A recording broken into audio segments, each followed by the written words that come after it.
Hi guys, SDJRSNF88 speaking, with a review of one of the most anticipated models in recent years, and that is, of course, the Hornby LNER P2 locomotive. And as you can see, this is the railroad version, but by no means is it a basic model. Oh no, this model is a massive surprise and has been well worth the wait. Now, a bit of history about the locomotive. As being a railroad model, it doesn't come with any information about the real locomotive. But I did a tiny bit of research, and basically the locomotives were designed by Sir Nigel Gresley and introduced between 1934 and 1936. In total, 6 locomotives were built. They were designed to haul heavy passenger trains on the Edinburgh to Aberdeen route, being of course the hilly terrain in the area, so a powerful locomotive was needed with plenty of traction, attractive effort, which of course came up with Sir Nigel Gresley's answer was this beautiful 282 design. Now, sadly, these locomotives in this form were very short-lived. In 1943 and 1944, the class of 6 were rebuilt by Sir Nigel's successor, which was Thompson, and sadly Thompson converted these into a very ungainly A2-2 Pacific locos in a way by taking off one of the front driving wheels and replacing the boiler and among other things, making the locos look quite ugly, and also they lost all of their attractive effort. They were basically not very powerful or popular locomotives to drive after that at all, which was quite a sad ending for the class. Sadly, of course, none of these locos survived, but the great team behind, of course, Tornado, are now setting up a new trust. I believe it's called the P2 Trust or something like that. I've probably got that wrong. But they are actually rebuilding or recreating a new member to the P2 class, which of course will be a new number like Tornado. Now this the original loco in the class, which is of course this one, which is Coco the North, number 2001. Now the new member of the class, which is being built, will be number 2007 and will be named the Prince of Wales. So hopefully in a few years' time we'll be able to see one of these magnificent machines running again on the main line. Now onto the model. Now this model has been very much anticipated by modelers, as it was the model that everybody thought would never ever be made. There were so few of the class, there were quite a few variants, but such a beautiful model, and everybody just thought you'd only be able to either scratch build one or get one in kit form. But Hornby bit the bullet and actually created one of these models, and it created such a hype. And I must admit, there's been a delay with the model's production, but finally it's here, and I must say it meets everybody's expectations and exceeds it. At the moment it's only the railroad version, which is the basic version, which is this, but by no means, as I mentioned earlier, is it basic at all. Also, there are 2 other versions, which is the premium version, which is basically a slightly more slightly more expensive version. It has better paintwork, and I think there's slight variations in detail. I think there's a few more added extras you can add to the model. And then there's the new TTS sound version, which is basically fitted with a decoder. So it is a sound decoder, so it will have sound. Now, as I mentioned, this is the railroad version, as can clearly be seen. I bought it from my local model shop, of course, Signals Models, Midsummer Norton, for a great price of £77.50. And as you can see on the end, we have the product code R3171. Did I pronounce that right? R3171, yep. Class P2 locomotive, Coco the North. Now, if I open up the packaging, sorry if this is off camera, it's a bit hard to get in. It's the old style packaging, this, so I'm just going to open it off the camera so I can easily get my finger in there. There we go, got it open. And as we can see, it's the old style foam packaging, but there's been a few modifications. We've of course got the instructions here. Now I'm not going to go through all these, as most people don't like to look at instructions, but basically you can print these or download these off of the Hornby website, I'm sure. Now, what's different to the old style packaging is it's got a little plastic window, which is of course sellotaped on, but I've kept one of the bits of sellotape on because I've of course opened the model already. So it's got like a little window in front of it. And just look at that. It is unbelievable that this is the railroad version. It's just so beautiful. First impressions, it really hits you. It is just absolutely gorgeous. And there are so many things on this model which you wouldn't expect to be there. I mean, one of the things I've already noticed is there's, I'm not sure if you can see it on the camera, but there's brake rigging pre-fitted on this model. Now, what has surprised everybody that's already got this model or reviewed this model on forums like RM Web and stuff like that, is that this model also comes with added details. Now, if I close the little window a minute just to make sure she don't fall out, on the back, a little secret hiding place, we have some added extras, and there's a little one up here, and in there you see there's a NEM coupling and also 2 vacuum pipes. I presume one of them's a spare. Then in the bottom here we have another little added detail bag which contains 2 front steps and also 2 cylinder drain cocket pipes. Now the model is very, very well packed in there. Quite tight, snug fitting. There's a bit of polystyrene in there, so it may be a bit of a squeeze to get the model out of the box. But I'm sure it won't be as hard as the 8F, as everybody knows the 8F is a real pain to get out of the box. But only time will tell. So I think I'm going to pause it here and actually try and get her out of the packaging. So be right back in a moment. Right, here she is on the layout, and what can I say? She's absolutely phenomenal. Hornby have really pulled out all the stops for this model, and it's been well worth that long wait. I mean, just looking at this model, it's hard to believe that this is the railroad version, the basic model. It's just mind-blowing. Starting off with the front, we have the iconic features of the P2, which is that nose. I think it's known as the Bugatti nose. As I mentioned earlier, I'm not a historian on this locomotive, so do correct me if I'm wrong. Now the smokebox door is actually slanted, as you can see, and then it's also re-angled again into a flat sort of streamlined design at the top. I honestly do not know why this feature was added. Presumably so it could be converted into the A4 sort of streamlining at some point in the future. I presume that's what Gresley was getting at when he first designed these locos. But it has been very well captured by Hornby. Now the whistle is separately fitted, I believe, but the features on the smokebox door itself are actually not. But they are very well captured, and you have to take a really long, hard look to figure out whether they are moulded or not. In this case, they are moulded, but Hornby have just really done a good job with them. As you can see, the smokebox dart there is moulded, and above that, also the lamp iron. But it's the Duke of Gloucester. Sort of people were disappointed with this feature on the Duke of Gloucester. It sort of really didn't suit the model well, but on here, it does, and Hornby could get away with it. It is absolutely really well captured. Coming on down onto the running plate, we have the lamp irons, which was a bit of a surprise for this railroad version. Features like this, well, I wasn't expected to be fitted, but they are. It looks like it is part of the moulding, but they look quite delicate, but I believe they are quite strong. But another little feature that really does enhance the overall look of this model. Onto the buffer beam, and the buffers are plastic, like again on the Duke of Gloucester. Now I do not have a model of the Duke of Gloucester, but I have seen reviews and obviously the model in the flesh in model shops and other places, and I have heard, I've seen reports on like RM Web from reviews and stuff, and also I have seen it in the flesh as well, like I mentioned in the model shops, that these buffers, the plastic buffers, sometimes tend to be bent or moulded, not moulded straight. But I can assure you on the P2, if it goes to focus, they are dead straight on this model anyway. They have been very well moulded. Obviously, I would prefer metal buffers, non-sprung of course. These are not sprung, by the way.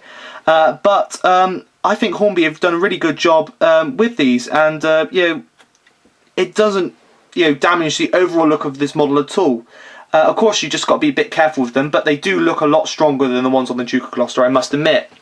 As you can see on the buffer beam, we also have the running number, which I was surprised to find on the front, because with a railroad model they tend to don't add as much as the detail with the paintwork, but as you can see they've got the number on the front, and there it is, 2001.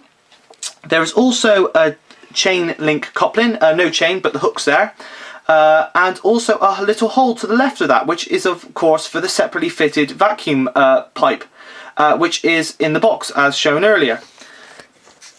Onto the front bogie or pony truck, we have, well, it is made from the metal, which one thing I've got to mention is the model weighs a ton when you get it out of the box. The loco it is very, very heavy. That's the only way to describe it. It's just the amount of weight in this, you know, it really, I suppose they did that so it makes it such a good hauling model, which I have seen in other write-ups and stuff.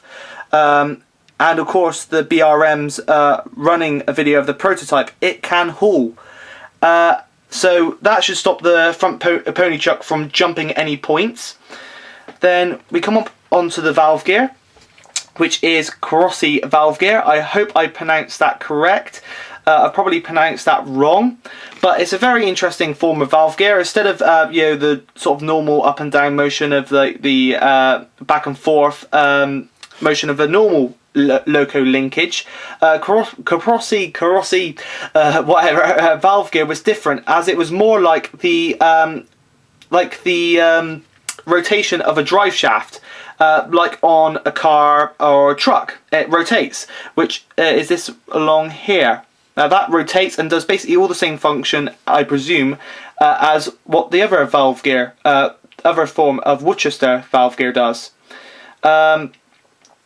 And I think Hornby have very well captured it.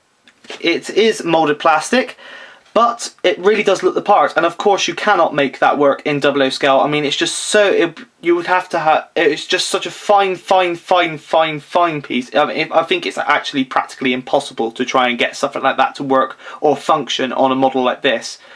So Hornby have done a really good job at actually capturing it, and when it's moving, you're none the wiser. It is just that good, really.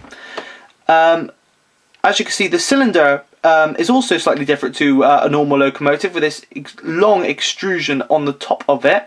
I presume as part of the valve gear, to do with part of the valve gear, but it really does add to this overall intriguing look of this loco.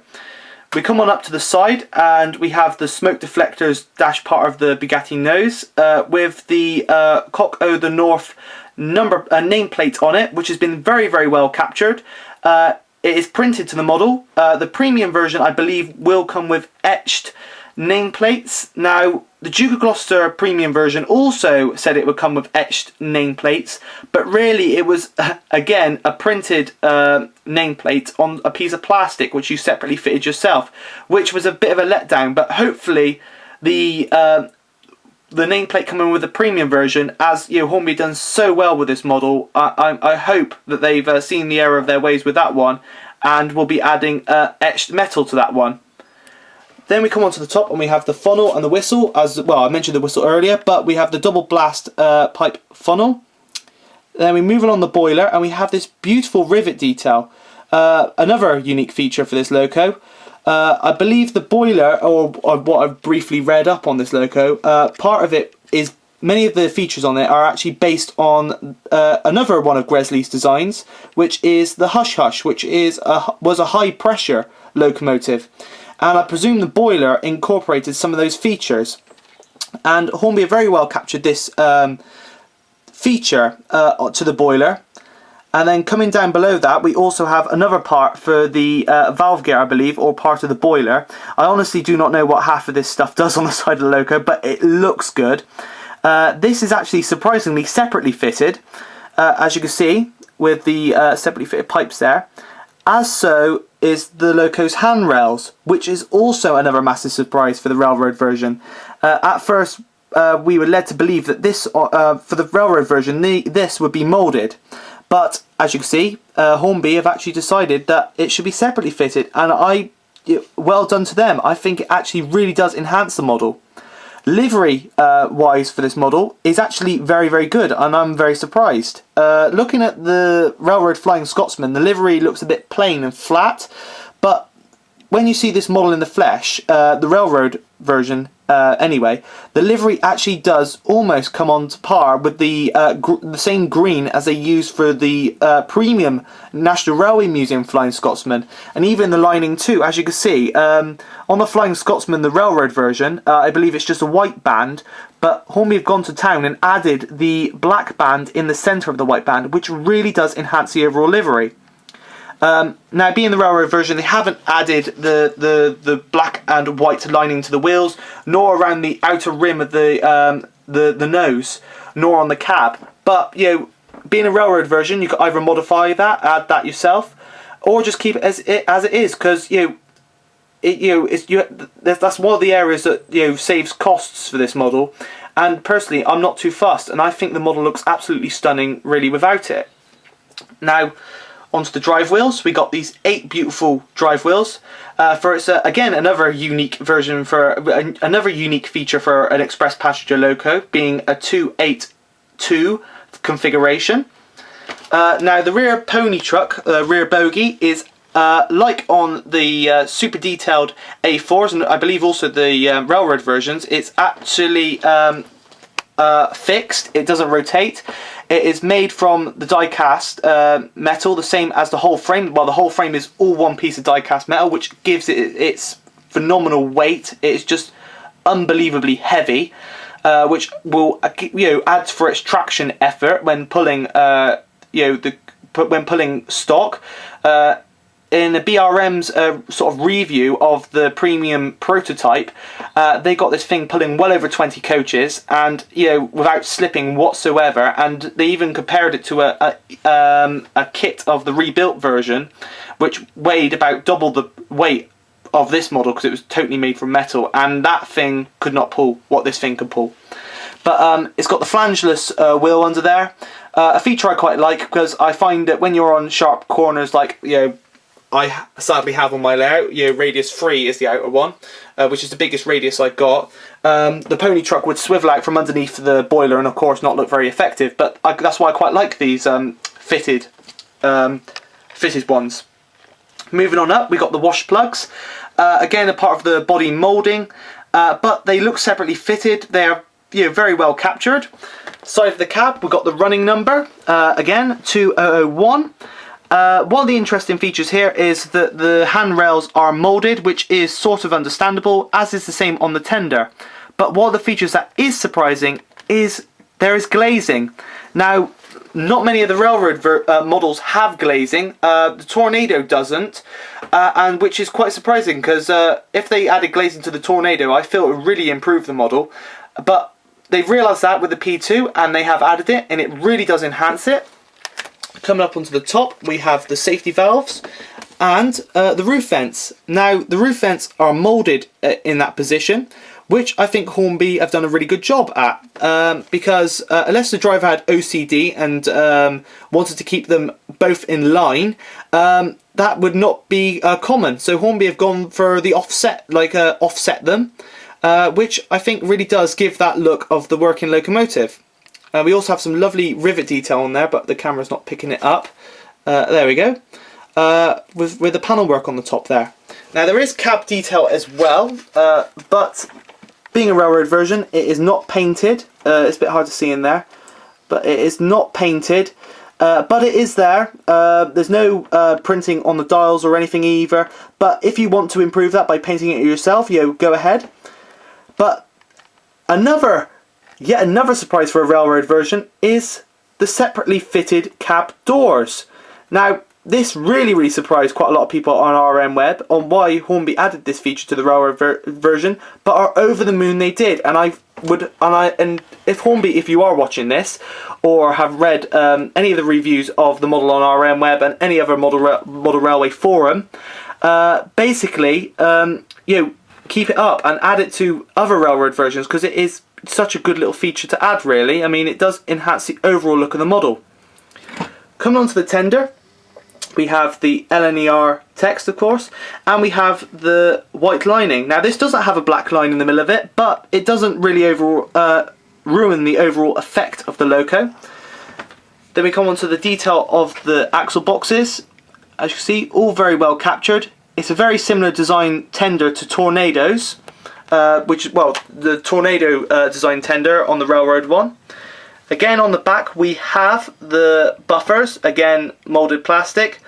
We have a vacuum pipe already pre-fitted, and we also have some handrails and lamp irons which are also already moulded, which are moulded to the model. They're not separately fitted, but then again, you know, what is to be expected of a railroad version.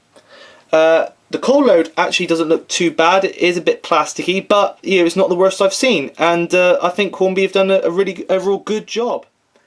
So overall, the look and design of this model is absolutely superb, but I'm sure the question on everybody's lips is, how does she perform?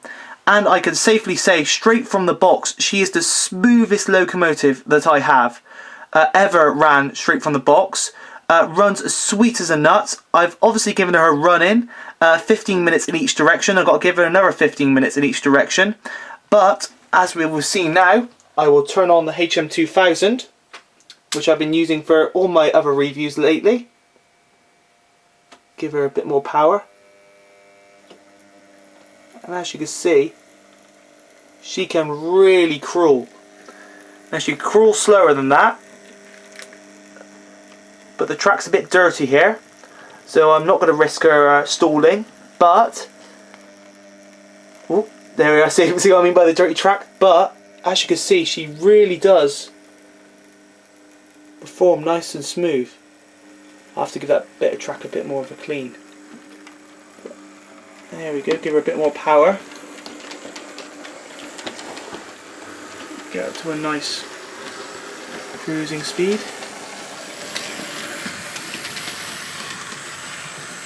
And there we go. She just looks absolutely superb in motion. I mean, I can see why Hornby have gone for this locomotive. It's just such a beautiful design. It just looks like it could do the job it was built for. And you know, to think that this model was, you know, probably the top model in everybody's books of a model that would never be made in ready to run form. But clearly Hornby have surprised us all. See, look at that motion there. It really does look like that valve gear is working, even though it's moulded. Zoom out a bit there.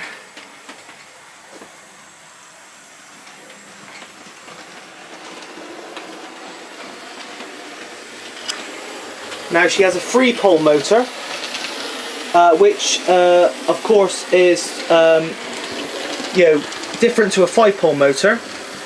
Now, at first the 3-pole motors weren't really well accepted, but Hornby have found a way to make these motors perform absolutely smooth, flawlessly, and as seen in the BRM review of the prototype, really they could really haul too. So I can see why Hornby have chosen these motors over the slightly more expensive, I believe, 5-pole motors. But she looks absolutely gorgeous. So, the only thing left to do now is, of course, to hook her up to a train.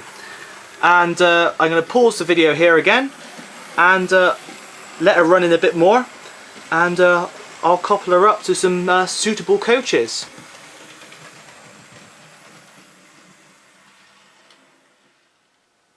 Now that she's all run in, I have set up what I feel is a very appropriate rig for her. A rig of 4 Hornby super detailed LNER teaks in, of course, matching LNER livery, which is that beautiful wood varnish livery. Now, I originally had 3 of these, the brake, the buffet coach and the first corridor on the back, but I recently acquired this full brake here for a bargain price, as these coaches are very expensive, which is why I haven't, you know, until recently had more than 3. But I've finally gained a fourth one, which gives it a more sizable rake. So a very suitable rake for such a beautiful loco indeed. So if we slowly reverse her, there we go. Again, showing off her slow running capability. I'll zoom in there. Gently does it. A bit more power. And there we go, we are on. And doesn't that look superb? So, overall, what can I say? She's just, I've said it before and I've said it many times in this review, she's absolutely phenomenal. I mean, the value, the detail, everything, the performance, everything about this model. And I can clearly see why Simon from Hornby said that even if you don't model the LNER, you just have to get one. It is just such a beautiful, elegant model. And Hornby have really done so well to produce this, and it's been well worth the wait. I cannot reiterate that. I cannot. It's just such a brilliant model. Just go out and get it. I mean, for a comparison, as mentioned earlier on, I picked this model up for £77.50 from my local model shop, and let's just say the recommended retail price for one of these marvellous teak coaches is £60. You're paying £17 more, and you get this gorgeous thing. I mean, it's a no-brainer. It is brilliant. Hornby have done an overall amazing job. 10 out of 10. 100%. It's just brilliant, and I'm really looking forward to their future railroad models, as these models really do have potential now. So I guess that's enough of me blabbering on. This review has been a bit longer than usual, but I just had to get everything in. I just had to go into every little detail as best as I could, and I'm sorry if I've blabbered on and I've stalled in places, and I've got my facts wrong, but that's just the joy of one of my reviews, I guess. But I hope this is giving you as much detail, in-depth look as possible into this marvellous model. And if you've got one of these on pre-order, or you're going to pick one up, or you've been tempted to get one, or even if you have the premium range one, or the one with TTS sound on order, trust me, you will not be disappointed. So I guess all that's left is to see her running off, and then of course a running video with the rake, of course, will be coming very soon. So this has been SDJR Senef88 speaking, and thanks for watching.